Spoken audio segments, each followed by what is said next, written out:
Más allá de la transformación y sin regreso, el camino de vida debemos recorrerlo sin miedo y sin culpa. Todas las mujeres, todas las niñas, niños y adolescentes, vivamos fuertes, vivamos libres de violencia. La fuerza Cuepalistli es tu fuerza.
Muy buenos días, estamos transmitiendo totalmente en vivo este día miércoles 13 de septiembre del 2017, son aproximadamente las 10:12 de la mañana.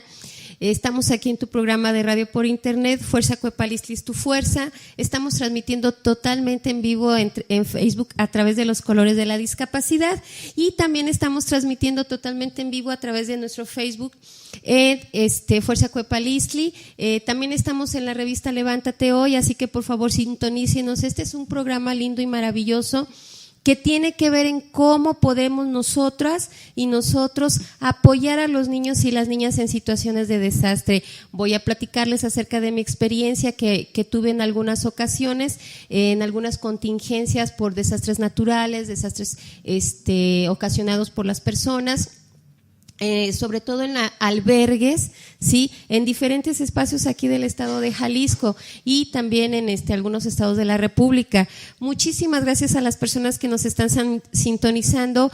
Gaby Porras, muchísimas gracias por estarnos viendo. También Antonio Dantes, gracias por estarnos viendo y escuchando. Y pues bueno, el día de hoy es precisamente niñas, niños y adolescentes afectados por desastres, qué hacer para apoyarles y sobre todo en estos tiempos que estamos teniendo una situación tan lamentable en algunos estados de la República por todo este azote que hubo de este sismo, que hubo también por las lluvias torrenciales provocadas por estos huracanes que están cruzando toda la parte algunos quizás del Atlántico, están otros generando situaciones adversas por el lado del Pacífico y pues bueno, estamos rodeados con una situación en donde pues la mamá naturaleza está molesta porque también nosotros estamos haciendo cosas muy desagradables atentando a esta naturaleza y a la madre tierra. Y pues bueno, el día de hoy, como es una hermosa costumbre que tenemos, nuestras canciones están dedicadas a todos los niños y niñas. Escuchamos una canción de cuna que es de un dueto Tonolec. Ellos son de la región de las Pampas Argentinas. Es un grupo que se conforma precisamente como la resistencia de los grupos indígenas que están en la provincia de Formosa, de todos los que son los guairares. Este grupo está conformado por la cantante Chayo Bogarín, que ella es tataranieta de una persona guaraní que tuvo que ser lamentablemente pues, lastimado, y ella sale de Paraguay y regresa con toda esta cuestión revolucionaria de apoyo a todos los pueblos indígenas para evitar toda esta masacre y este genocidio, exterminio pues de cuestiones por cuestiones de raza que hubo en esta región. Y entonces estamos escuchando esta maravillosa canción de cuna, espero que les haya gustado. Después vamos a tener otras muy, muy hermosas también dedicadas a los niños y las niñas. Bueno, vamos a entrar en materia en cuestión de esto de los niños y las niñas y adolescentes. ¿Qué podemos hacer? Bueno, vamos a tener como en contexto cuántos son quizás algunas de las clasificaciones por desastres en las que podemos intervenir como profesionales, como personas que estamos cercanos a niños y niñas, ciudadanía en general, las mamás, los papás, las tías, todas las personas que tienen a su cuidado algún niño, alguna niña, algún adolescente. Los desastres tienen como varias tipificaciones y unos son provocados por cuestiones de la naturaleza, otros son provocados por cuestiones de la mano de las personas, otros son provocados también por situaciones que de repente son imprevistas, ¿no? Como todos los desastres. Por ejemplo, en desastres provocados por la naturaleza vamos a tener las tormentas, los ciclones, los sismos, ¿sí? Vamos a tener también, por ejemplo, las erupciones volcánicas, vamos a tener también todo lo que son, podría decirse, granizadas, ¿sí? Todo esto, las tolvaneras, que de repente, las tolvaneras son aquellas tormentas de arena. Y aquí en Jalisco llegamos a tener tolvaneras en la región hacia San Marcos, toda esa carretera que va para el volcán de Colima, esas lagunas secas que de repente, como son lagunas secas, se levanta toda la tierra y eso se vuelve y se le llama tolvanera porque cubre totalmente y no hay visibilidad. Entonces es muy peligroso circular por esa carretera y a eso se le aúna otro posible desastre, que es si alguien va manejando exceso de velocidad sin las precauciones pertinentes, pues va a generar más desastre, ¿verdad?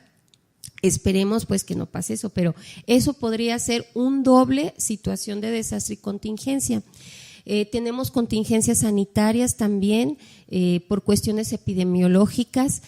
Podemos tener la cuestión de desastres por situaciones naturales, podrían ser estas tormentas, granizada, las cuestiones de erupciones volcánicas, los huracanes, los maremotos, ¿sí? Todas las cuestiones sísmicas también, sísmicas estrepitosas, sísmicas las que son así como en redondo, si alguien me puede apoyar diciéndome cuáles son, oscilatorias. Y entonces todos estos desastres también entran en contingencia, ¿sí? Las contingencias ambientales, por ejemplo, puede ser las cuestiones de contaminación de todos los mantos acuíferos, ríos, mares, lagunas, etcétera, ¿no? Y que pueden ser contaminados por desechos industriales y también por desechos directamente que las personas van y utilizan todos los mantos acuíferos como depósitos de basura, ¿sí? Han estado circulando en las redes sociales algunas imágenes de personas que van y tiran su basura a ríos, van y tiran su basura a áreas verdes. Entonces todo esto empieza a generar una cuestión que va incrementando y puede hacer incluso contingencia sanitaria. Una cuestión también de contingencias sanitarias podrían ser todas estas epidemias que, por ejemplo, como el dengue, ¿no? Cuando te dan esa alerta del dengue, de la gripe H1N1, que también todo esto nos puede generar a nosotros malestar en nuestro cotidiano y en nuestra salud física, nuestra salud mental, nuestra salud integral. Bien, imagínense nosotros como personas adultas, si de repente nos cuesta comprender estas situaciones, estas cuestiones de qué está pasando en mi entorno, por qué las inundaciones en la ciudad de Guadalajara, en donde después esto va a generar estancamiento de agua, este estancamiento de agua va a traer mosquito, este mosquito posiblemente sea transmisor de dengue y otras enfermedades. Además de que esta agua estancada también puede generar no solamente el mosquito, sino enfermedades sanitarias, por ejemplo, de la piel, personas que están cerca de estos depósitos de agua tan echados a perder, por decirlo así. Después empiezan a generar problemas incluso respiratorios, ¿no? Entonces, ¿qué vamos a hacer nosotros y nosotros para tratar de sanear esto? Hay cosas que se le atribuyen pues a las autoridades y que es su responsabilidad y sus facultades tener como protegidas estas áreas y también con recursos públicos que tienen que solventar estas situaciones, ¿no? Hay planes de acción en donde ellos tienen que activar un cierto presupuesto gubernamental para atender estas contingencias. Por ejemplo, el plan de N1, que es activado por la Secretaría de la Defensa Nacional, esto se activa cuando hay un desastre de características magnas, como en este caso no se ha aplicado todavía el plan hacia las situaciones, a los estados de Oaxaca y Chiapas, y es una protesta que se está señalando, que ya se active el plan. Y lamentablemente aún no se activa el plan de N1. Si ya se activó, pues que alguien me lo haga saber a través de las redes sociales, porque en esto se tiene que dar un recurso muy importante para primeramente lo que es salud, salvaguardar a las personas en espacios como albergues que no se han instalado en Oaxaca y en Chiapas. Albergues. Estos albergues tienen que proveer alimentos, atención médica, espacios de manejo de tiempo libre y recreativos para todas las personas, intervención en crisis psicológica, todo lo que son primeros auxilios médicos a la salud física. Estos albergues tienen que tener principalmente agua potable, espacios para la salud e higiene personal, que no los están teniendo, ¿sí? Entonces, estos albergues tienen que estar en módulos específicos, no más de 100 personas.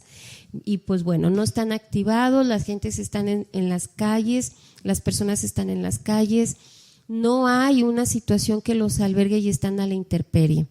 Se están pasando muchísimos videos, sí salen las personas con esta situación del dolor de haber perdido sus casas, sus bienes personales, sus familias, sus seres queridos, que lamentablemente ya casi van 100 muertos, son 97 personas que han fallecido solamente en Oaxaca. Más de 2,5 millones de personas están en una situación de adversa. Y lo más lamentable, que entre Oaxaca y Chiapas hay más de 50,000 niños y niñas y adolescentes que están en un riesgo latente. Esta situación es preocupante socialmente, porque si bien se está dando una difusión en relación a la ayuda humanitaria, que es muy importante y prioritaria, el gobierno no está poniendo las acciones pertinentes para poder atender económicamente a estas comunidades en ninguno de los 3 órdenes de gobierno. Entonces, ¿qué está pasando con los niños, las niñas y los adolescentes? ¿Cómo se está interviniendo para la protección de ellos? Por ejemplo, fíjense que hace algunos años yo tuve la oportunidad laboral de participar en las contingencias del 2004, cuando fue el desbordamiento del río Bravo en Piedras Negras. Fue una situación muy lamentable porque sí hubo pérdidas humanas. Ahí tuvimos la colaboración con todo lo que era esto de la coordinación de la Border Patrol y la red de apoyo a desastres por parte de una institución a nivel nacional, y de algunos estados estratégicamente fuimos en apoyo. Yo iba como psicóloga. Es muy lamentable escuchar a las personas no solamente que pierdan sus pertenencias físicas, sino como la casa, tu televisión, tu cama, sino tus hijos, tus hijas, los adultos, ¿sí? Entonces hay historias dramáticas que tenemos que tener en cuenta para sensibilizarnos, y además de eso, no generar esto que últimamente yo me he dado cuenta, una inmunidad a la violencia. Y también la no atención gubernamental es generar que exista más violencia estructural, y esto nos está, en la base, esto nos está afectando a todos y todas, y los más afectados son los niños y las niñas. En esa experiencia que yo tuve en Piedras Negras, había un señor que lamentablemente perdió todo, su casa, literalmente le arrancó el agua, pero en la casa iba su esposa y sus 3 hijos. Ay, nos fuimos de acá, y estaba su esposa y sus 3 hijos, y él, me recuerdo que estaba sentado en la calle, en lo que todo lo es que se había ido poquito, todo lo torrencial, gracias Ceci, todo lo torrencial, y él abrazaba a la muñeca de su hija. Fue lo único que le quedó, no le quedó absolutamente nada, ni casa, ni auto, nada de sus pertenencias que había en casa, documentos, ni su familia. Ese dolor y esas pérdidas son irreparables, ¿sí? Comprender esta situación y el apoyo solidario que demos no solamente es llevarles una botella con agua, es tú le estás transmitiendo que hay esperanza para continuar la vida. Entonces, en esta lógica, imagínense un niño y una niña o un adolescente que pierde todo, se queda sin papá, se queda sin mamá, se queda sin casa. ¿Cómo vamos a apoyar a estos niños y estas niñas en su crisis, en esta comprensión de que la vida va a continuar, pero sin estas personas de que son su red familiar de apoyo?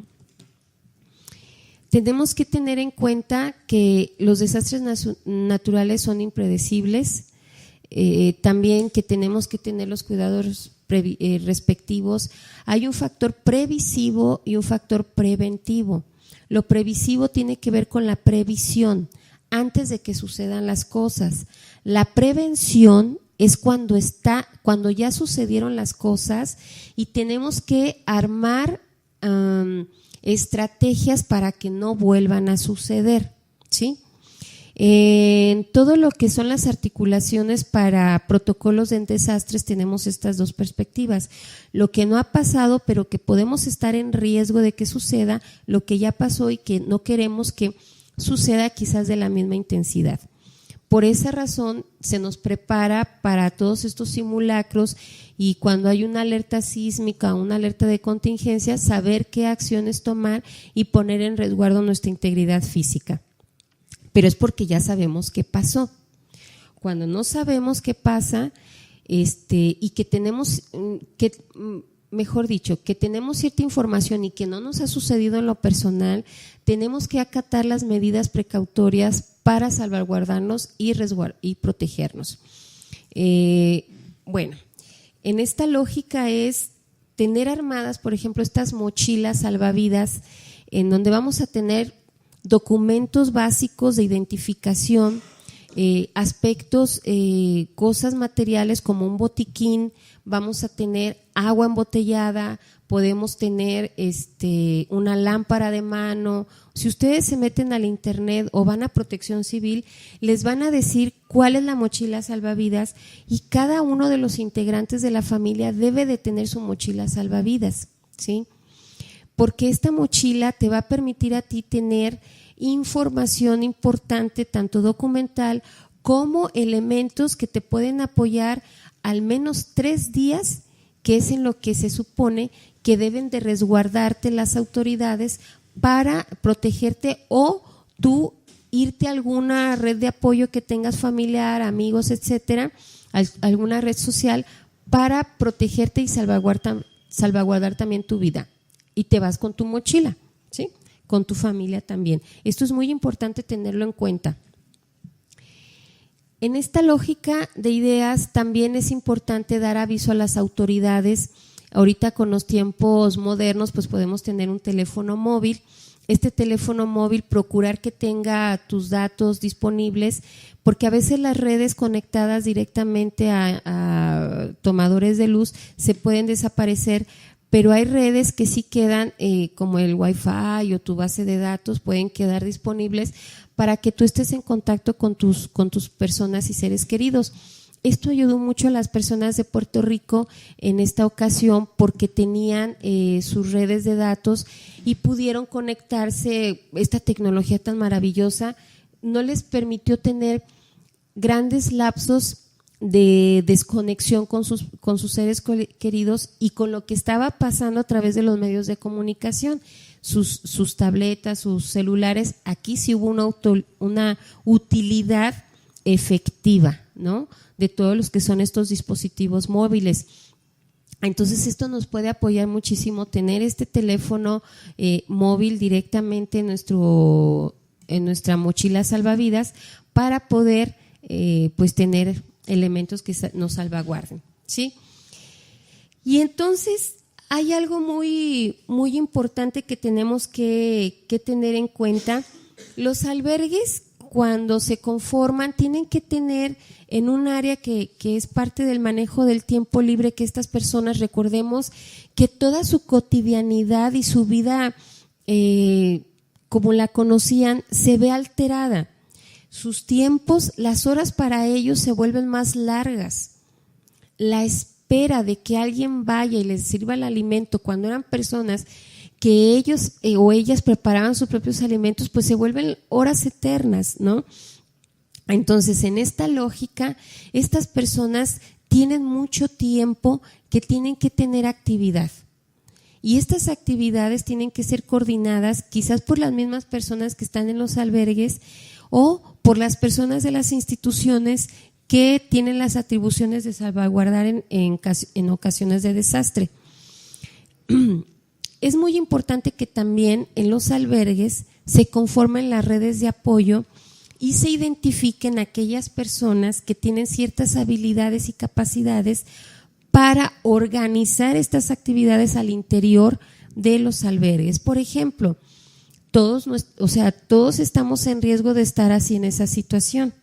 Yo recuerdo que en una ocasión, cuando hubo un movimiento por el volcán El Colima, una de las compañeras es psicóloga, pero ella vivía en el municipio afectado. En ese momento ella se vuelve como parte de estas personas afectadas y entonces ella quería apoyar, aunque no estuviera en servicio laboral. Y entonces decía, ¿sabes qué? Yo quiero apoyar con algo, y entonces organizamos que ella se encargara de organizar ciertos grupos también para el manejo del tiempo libre y rescatar esas actividades y habilidades que puedan tener las personas para el apoyo interno. Por ejemplo, en las personas del mismo albergue y quienes podían ingresar a sus hogares con permiso de protección civil, les pedimos, por ejemplo, que fueran por artículos de limpieza. Cloro, muy importante el cloro para desinfectar baños, lavar los trastes, escobas, trapeadores y que esos nos sirvieran de lo que llegaba a más ayuda para tener la limpieza, higiene, el orden en el mismo albergue, y funciona, ¿sí? La coordinación, el diálogo abierto y respetuoso es muy importante en estos momentos del desastre, ¿sí? Bueno, vamos a empezar así como a tener en cuenta algunos puntos, ¿sí? Para empezar a entrar en materia. Los niños y las niñas, es incomprensible la situación. Ellos de repente pareciera que es un juego, pero cuando empiezan a escuchar a mamá, papá o a las personas adultas que empiezan a gritar, empiezan a hacer sus invocaciones religiosas, se ponen alterados y utilizan palabras como nos vamos a morir, por ejemplo, porque sí hay quien lo dice. Los niños y las niñas entran en una situación de incomprensión de ese momento. ¿Y qué pasa? Se les transmite un miedo y una ansiedad en donde el niño y la niña lo primero que hace es la reacción del llanto, ¿sí? Vamos a un corte y nos vamos a ir y ahorita regresamos para empezar a trabajar esto que es enfrentar el miedo con los niños y las niñas, y después vamos a trabajar lo que es una guía directa para intervenir con niños en situaciones de emergencia por desastres. Nos vamos con una canción maravillosa, Arrullo, de Suni Cardel. Es una soprano mexicana del estado de Veracruz. Ella tiene un timbre vocal que su carrera la ha desarrollado en canciones de música barroca. Es una cantante maravillosa. Yo les invito a que escuchemos Arrullo. Es una canción pequeñita, también es una canción de cuna y está dedicada a todos estos niños y niñas que están en estos momentos de adversidad, y también a una niña maravillosa, preciosa, a Dana, mi nieta sobrina, que acaba de cumplir 3 añitos. Gracias por la vida, que te llene de estrellas, de luz y de la maravillosa magia que tienes de ser niña. Nos vamos con Arrullo. Continuamos en Fuerza Cuepalista, es tu fuerza.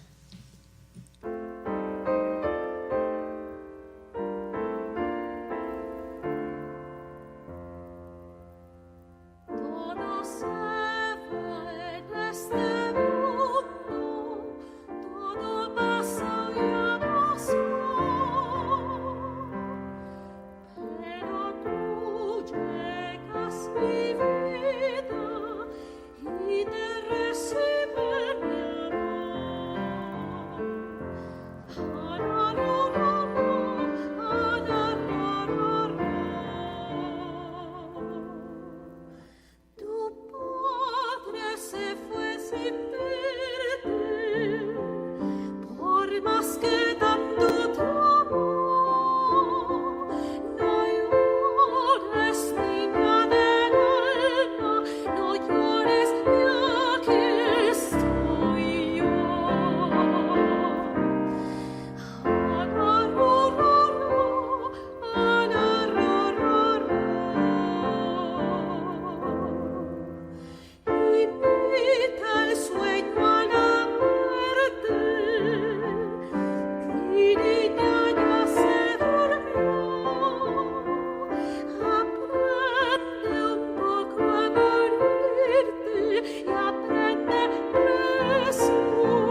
Muchísimas gracias, regresamos, estamos aquí en Mix LR de la revista Levántate Hoy. Gracias, David, por estarnos escuchando. Esta canción que acaba de pasar es para tu hermosa hija Dana, que acaba de cumplir 3 años. Que la vida le llene de estrellas y de maravillosa luz. Gracias a ti y a Natalie por hacerme tía, abuela de esta hermosa niña.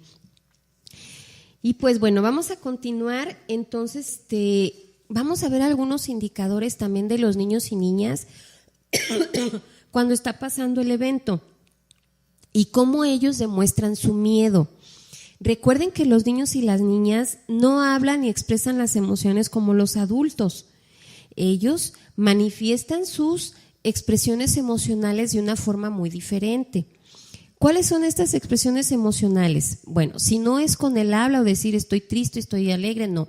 Ellas y ellos demuestran de otra forma. Por ejemplo, los miedos en el momento del desastre puede ser que buscan lugares en donde se sienten seguros. Es bien interesante que a veces los niños hasta se van a esconder en la caja de sus juguetes, porque sus juguetes les generan un sentido de pertenencia y de seguridad y de amor, etcétera, ¿no? Entonces van y abrazan a sus juguetes y se quedan cercanos a sus juguetes, o incluso se van cercanos a sus mascotas. Las mascotas, cuando los niños y las niñas tienen alguna y que los cuidan, ojo con eso, también, se cuidan mutuamente. Los niños y las niñas abrazan a sus mascotas porque se sienten seguros y es una forma de decir, me siento protegido aquí o protegida. O se esconden. También esto es muy importante. Cuando está pasando el evento y que la persona adulta está gritando o está expresando todas estas cuestiones tan... pues si es del susto, me voy a morir, ¿qué está pasando? Los niños y las niñas se esconden porque ya van teniendo asociada que la muerte es algo malo, ¿sí? Entonces van y se esconden, se refugian en lugares donde hay silencio. Los niños y las niñas regularmente cuando pasa una situación de desastre se van a donde hay silencio, ¿sí? Porque es una forma de protegerse, es un mecanismo de defensa natural. El silencio está asociado a esa parte intrauterina de los niños cuando estaban en el vientre de la mamá. Lo único que podían escuchar ahí eran sus latidos del corazón, ¿sí? Eso es muy importante tenerlo en cuenta. Por eso es que a veces hay niños y niñas que buscan esos espacios del silencio, porque reencuentran en el inconsciente esa parte de acercamiento donde se sentían seguros en alguna etapa de su vida. Buscan a la mamá, casi siempre en una situación de desastre o contingencia, los niños y las niñas buscan a la mamá. Aunque sea una mamá gritona y que dé con la chancla, que no estoy de acuerdo con eso, los niños y las niñas buscan a la mamá porque es su sentido del apego, es lo que llaman los freudianos la simbiosis. También hay una cuestión de que hay niños que se vuelven desafiantes, hay niños que buscan el silencio y hay niños que buscan el desafío, ¿no? Pues bien, todos estos indicadores se incrementan cuando pasa el desastre. ¿Qué podemos hacer con los niños y las niñas en ese momento? Primeramente, vamos a tener en cuenta calmarnos como personas adultas, tomar aire, respirar, tratar de que bajemos la ansiedad, ¿sí? Y empezar a hablar con los niños y las niñas y dejar que se expresen.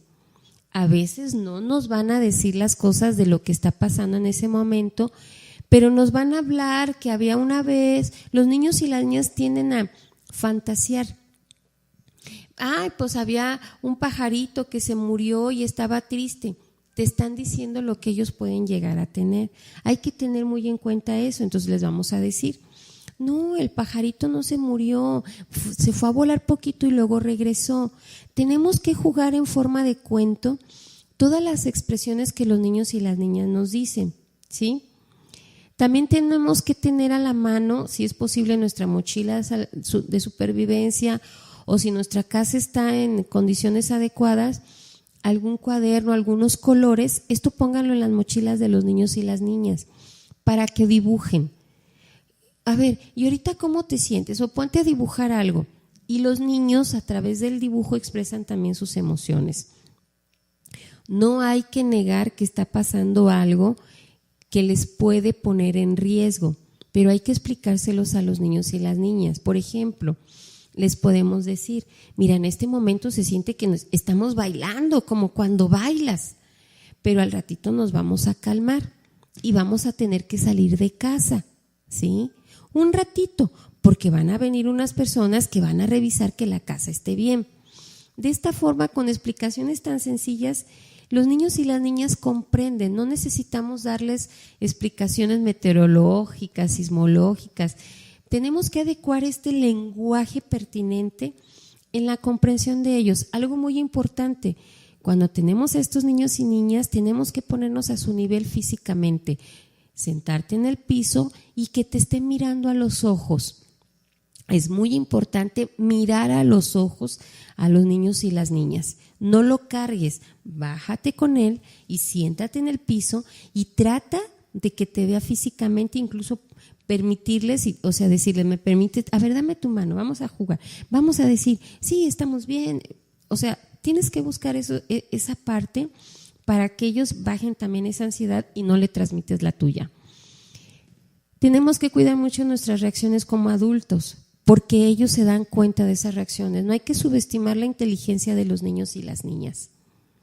Tenemos que tener en cuenta que ellos también son inteligentes y se dan cuenta de situaciones, pero no hay que maximizarlas si no hay esa necesidad. Hay que hablar con una voz pausada, tranquilos, aunque sepamos que está la situación adversa, hay que procurar la tranquilidad, mostrarles cariño, ¿sí? Decirles que son fuertes, que son inteligentes, que ellos son valientes y ellas son valientes también, ¿sí? Que los niños y las niñas, sí, tú, mira, vamos a salir adelante, nos estamos cuidando y vas a ver que todo va a estar bien. Tenemos en lo inmediato que restablecer la cotidianidad. Si ya están en un albergue, por ejemplo, las personas que se fueron a un albergue, en ese momento tienen que buscar actividades con las personas que estén cercanas a ustedes, en donde los niños y las niñas se activen. Juegos, actividades escolares. A ver, no, aquí vamos a trabajar, no vamos a estar de vacaciones. Los niños tienen que tener y las niñas tienen que tener ese ritmo, ¿sí? Esto es muy importante tenerlo en cuenta, porque en caso contrario los niños empiezan a romper esta cotidianidad. Tienen que comprender que el evento es importante, considerarlo como una emergencia, pero eso no va a determinar sus vidas. Es un factor que lo vamos a manejar como un factor resiliente. Esto también empodera a nuestros niños y niñas para una toma de decisiones de continuar la vida, ¿sí?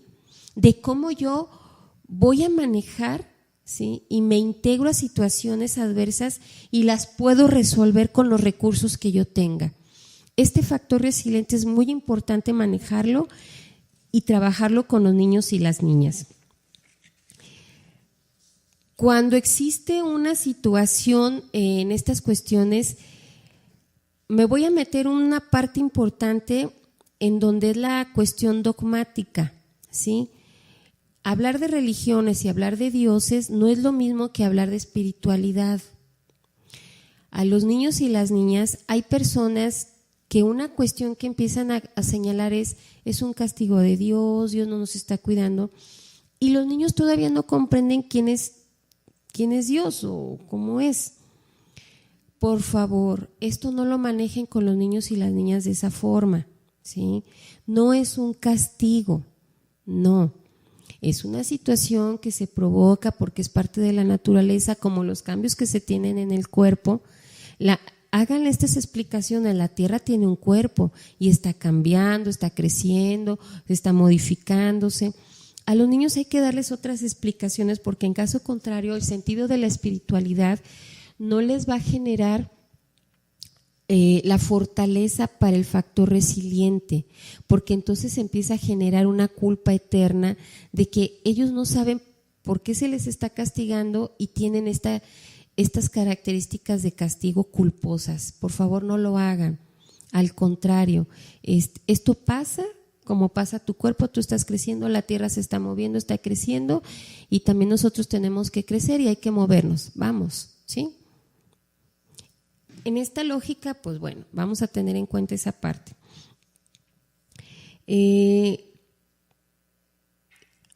Cuando pasa lamentablemente la muerte de alguien en cuestiones de desastres, tenemos que explicarle a los niños y las niñas que esa persona ya no va a estar, ¿sí? Que como en cualquier muerte que puede pasar es parte del ciclo de la vida. Algunos fallecen en unas circunstancias naturales y otros en unas circunstancias imprevistas, ¿no? Naturales cuando esperamos lamentablemente por alguna enfermedad, que aquel ser querido ya no está con nosotros, ¿sí? Con nosotras. Y entonces, pues ya esa persona por las cuestiones de enfermedad y de salud física, pues no está. Pero cuando pasa por cuestiones de desastre, tenemos que explicarles a los niños y las niñas una pérdida como que si fuera también esa parte por cuestiones naturales. O sea, esto pasó, no va a estar ya con nosotros, con nosotras, y hay que continuar. Hay que resolver la cuestión del sepelio, sepultar a la persona, etcétera. Y los niños y las niñas tienen que aprender a vivir con ese duelo. Esto también es parte del factor resiliente. Recuerden que nosotras y nosotros les transmitimos a los niños y niñas la parte en la que queremos que ellos también manejen sus propias estrategias de vida. Y estas estrategias de vida tienen una fortaleza resiliente cuando nosotros como personas adultas les propiciamos los elementos de empoderamiento personal desde lo emocional, desde lo físico, incluso desde lo económico, ¿no? Con salvaguardar su alimentación, la estabilidad de su seguridad de vivienda, escolar, incluso sus juguetes. Esto es muy importante tenerlo en cuenta. Tenemos que tener también en cuenta que esta confusión de la muerte puede generar en los niños y las niñas la misma confusión si los adultos estamos confundidos. Hay que decirles a ellos que es un viaje, que se fueron al cielo, explicarles qué es el cielo, o se fueron a esa parte espiritual, a ese plano, de acuerdo a sus creencias. Y los niños y las niñas se entienden, No, insisto, no hay que subestimar la inteligencia. No tratar de contestar todas las preguntas de los niños y las niñas, porque a veces no tenemos las respuestas. Pero ellos comprenden cuando les decimos, ¿sabes qué? Oye, voy a investigar y luego te digo, y ya se quedan tranquilos. Hay niños y niñas que después sí te vuelven a preguntar, entonces sí tienes que investigar, ¿no? Pero no hacer una cuestión complicada de explicaciones para adultos, sino para niños y niñas y en su nivel, ¿sí? Cada quien sabe cómo acercarse a sus hijos y sus hijas y en esa medida sabrá cómo explicarles las situaciones. La honestidad es parte de eso. Ser honestos y decirles, ¿sabes qué? No tengo esa respuesta en este momento. No sé, pero lo voy a investigar. ¿O quién crees más que nos pueda ayudar? Yo tampoco sé. ¿Sí? Vamos a preguntarle a alguien más. Y los niños y las niñas hasta lo ven como esa parte lúdica, ¿sí? Mantener un contacto físico sano es muy importante. Hay niños y niñas que no se te van a querer despegar, pero para nada, te van a querer abrazar. Yo recuerdo en una ocasión, en un albergue, llegamos y no sé qué pasó, cómo me percibirían los niños y las niñas que desde que llegué no se me soltaban de las piernas. Ahí era una cosa que yo no podía caminar.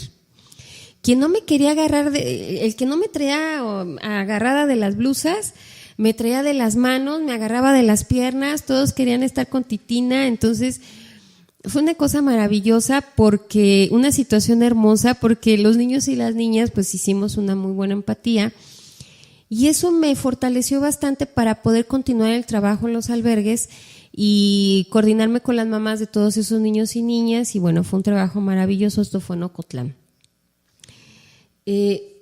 En este contacto físico también tenemos que tener en cuenta que nosotros podemos generar una cápsula de protección con estos niños y niñas. Tenemos que tener en cuenta también, si tú estás cercano a tus hijos y hijas, ¿quién los va a abrazar? Esto es muy importante, porque hay un factor de vulnerabilidad de niños y niñas en situaciones de desastre, de contingencias incluso bélicas, donde el abuso sexual infantil se incrementa, ¿sí? Porque también la ansiedad, no estoy justificando esa parte, pero hay ese oportunismo por parte de algunos agresores y tenemos que estar supervisando dónde andan nuestros niños y niñas, ¿de acuerdo? A la hora de dormir, tener cercanos a nuestros hijos e hijas, tener los cuidados y verificar con quién se están juntando en ese albergue. No generar una cuestión paranoica de decir no, nadie lo toque, pero sí es tener en una cuestión de mucho cuidado quién se está acercando a tus hijos y tus hijas y señalarles que, bueno, no todas las personas, sí, hay que acercárseles y abrazarlas. Algo muy importante es eviten las discusiones entre adultos en un momento de desastre y contingencia delante de los niños y las niñas, porque esto les genera mucha ansiedad. A veces hay personas, y me ha tocado vivirlo en algunos albergues, que se pelean por los alimentos, y yo lo entiendo porque es parte de tu supervivencia. Por esa razón, el ejército es quien controla los alimentos, no lo controla ni Protección Civil, ni los DIF, ni siquiera la Policía Estatal. Quien controla la distribución, el reparto y preparación de alimentos es el ejército. Ahí no nos permite ni siquiera la ciudadanía intervenir para la distribución y preparación de alimentos, porque es un instinto primario la alimentación y la toma de agua, ¿sí? Y en esa lógica, entonces, el ejército es quien administra y suministra los recursos alimentarios. Esto es bien importante tenerlo en cuenta y hay que obedecer las indicaciones, literal, obedecer, porque una persona que empiece a generar el disturbio por la distribución de alimentos, se genera una histeria colectiva y esto provocaría otro desastre, ¿sí? Por el suministro de alimentos. Y ahí sí, el ejército no se la piensa, podría actuar. Con el control, primero es el diálogo, el segundo es la defensa personal y el tercero la utilización de armas. Es muy importante tener en cuenta esto. Afortunadamente en nuestro país, yo me quedo maravillada con algunos sectores del ejército y me ha tocado trabajar directamente con comandantes, con coroneles así directos, en estados de contingencia.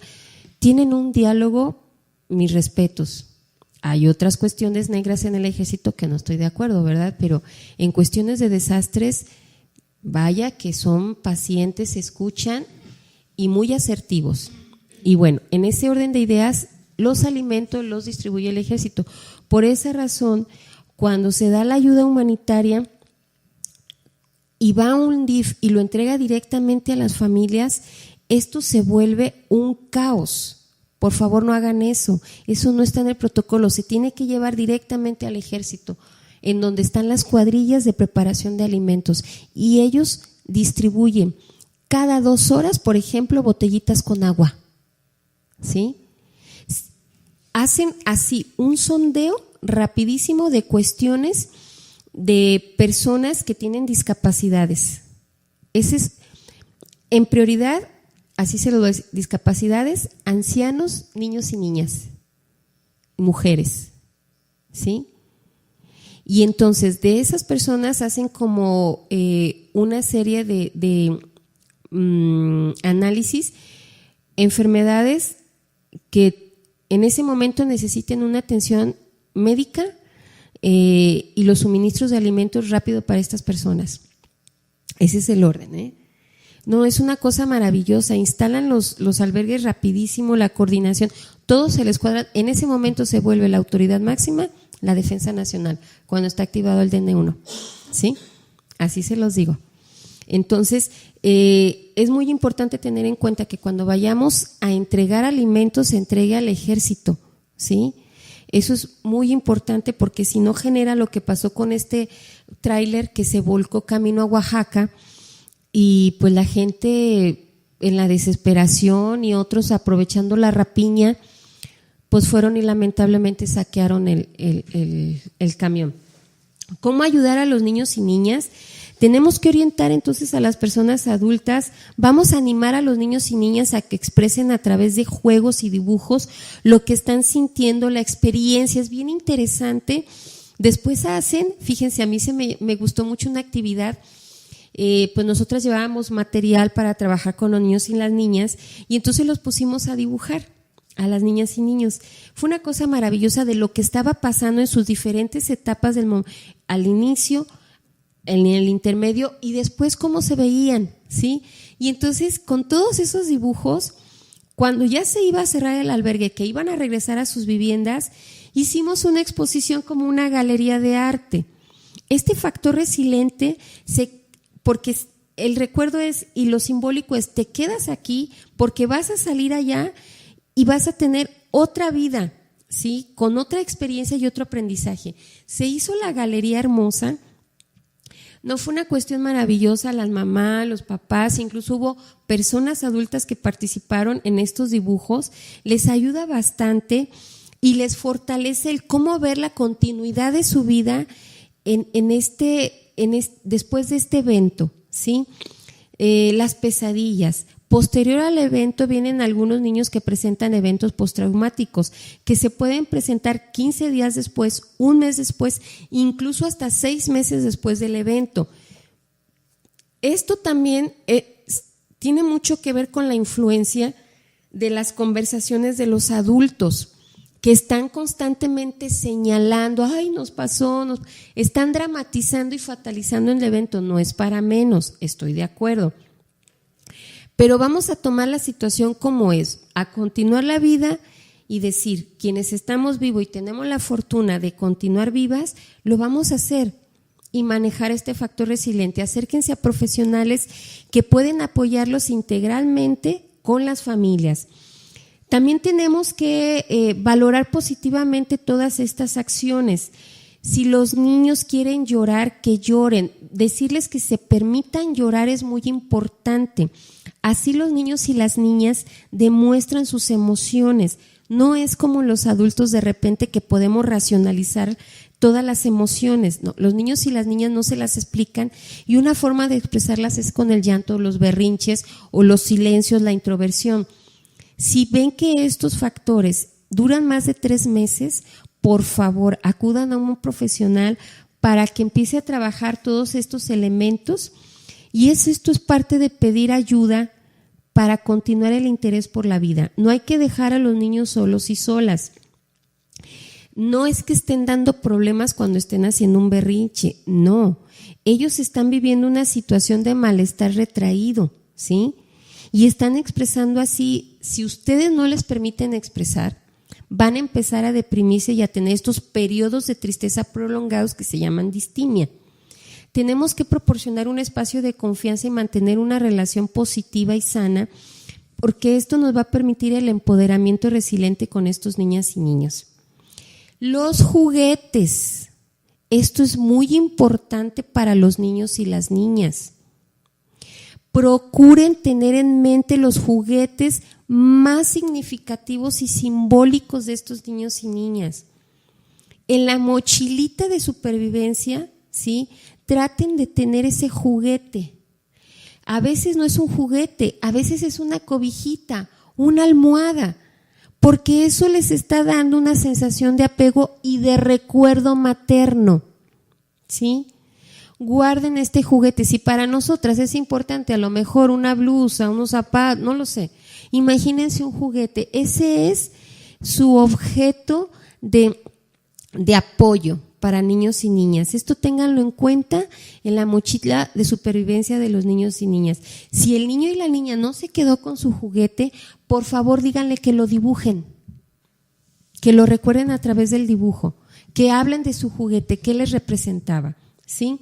Las actividades de juego son muy importantes para distraer también la mente y que se animen.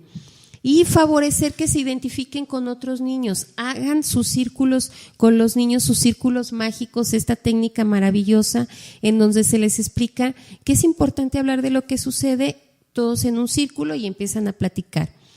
Algo también que pueden hacer para bajar la ansiedad es el abrazo de mariposa. El abrazo de mariposa es una técnica en donde ustedes van a cruzar las manos así, espero me vean, y lo que van a hacer es hacer un pequeño golpeteo y toqueteo. Esto nos va a permitir tener la sensación de sincronía y baja de frecuencia de esa alteración cardíaca y entonces empiezan a nivelarla. Primero así como rápido, tomando respiración, ahorita lo estoy haciendo muy rápido, pero después empiezan a bajar la frecuencia cuando empiecen a sentir que ya esa respiración está siendo nivelada. ¿Cuánto tarda este ejercicio? 2-3 minutos, y les ayuda mucho a los niños y las niñas el abrazo de mariposa. También para las personas adultas que vean ustedes con mucha ansiedad, ¿sí? Bueno, estas son algunas técnicas que tenemos. El dibujo es importante, recuerden, en el evento cuando está pasando hay que hacer el dibujo a mediados del evento y después del evento cómo se ven los niños y las niñas. Permitir que se acerquen incluso al teléfono, le quiero hablar a mi abuelita, le quiero hablar a mi abuelito, le quiero hablar a mi prima. Permitan que también los niños se comuniquen en esas circunstancias con el teléfono, ¿sí? Eso es muy importante tenerlo en cuenta. La comunicación para ellos con sus seres queridos es fundamental. Nos vamos a retirar ya. Les voy a mandar un fuerte abrazo y saludo. Muchísimas gracias, Natalie, por estarme viendo. Mi sobrina preciosa, mamá de Dana, muchísimas gracias. A Joaquín García López, gracias por estarnos viendo desde Fuerza Cuepalistli. A Ana Sánchez Murúa, muchísimas gracias, Ana, como siempre, escuchándonos. A Levántate Hoy, también que nos está escuchando. Alba Esparza, muchísimas gracias. Mariela, muchas gracias. Norma Cárdenas por estarnos viendo. A todas las personas que nos vieron también a través de los colores de la discapacidad y que nos escucharon en MixLR. Nos vemos la siguiente semana. Vamos a tener, el día de hoy había anunciado que íbamos a tener a una persona, a Telma Pontifés. Esta mujer trabaja con personas con discapacidad, está haciendo un trabajo muy interesante en Tala, Jalisco, con esta incursión de personas a nivel secundaria, con adolescentes con discapacidades, que es un sector en la discapacidad no muy atendido desde la instancia pública para lo que es la inclusión en el nivel secundaria. Está haciendo un trabajo muy interesante. Por causas de salud física no pudo estar aquí el día de hoy, pero esperemos tenerla la próxima semana así fuerte y empoderada como es Telma. Y bueno, nos vamos con otra canción maravillosa de cuna.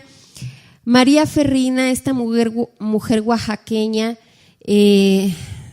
bueno, abrazos amorosos, abrazos orales a toda la gente y las mujeres y niñas en Oaxaca y Chiapas. Esta canción va dedicada muy, muy en especial para ustedes y esta zona de desastre que lamentablemente nos está partiendo el corazón a que amamos a Juchitán, quien alguna vez pisamos sus hermosas calles, y a todas estas mujeres maravillosas que están en mi red de apoyo sororal feminista, mujeres juchitecas. Maestra Almas, estamos con ustedes y les dejo con María Ferrina esta hermosa canción de cuna para arrullar futuras sirenas. Disfrútenla, nos vemos, que estén bien. Hasta luego.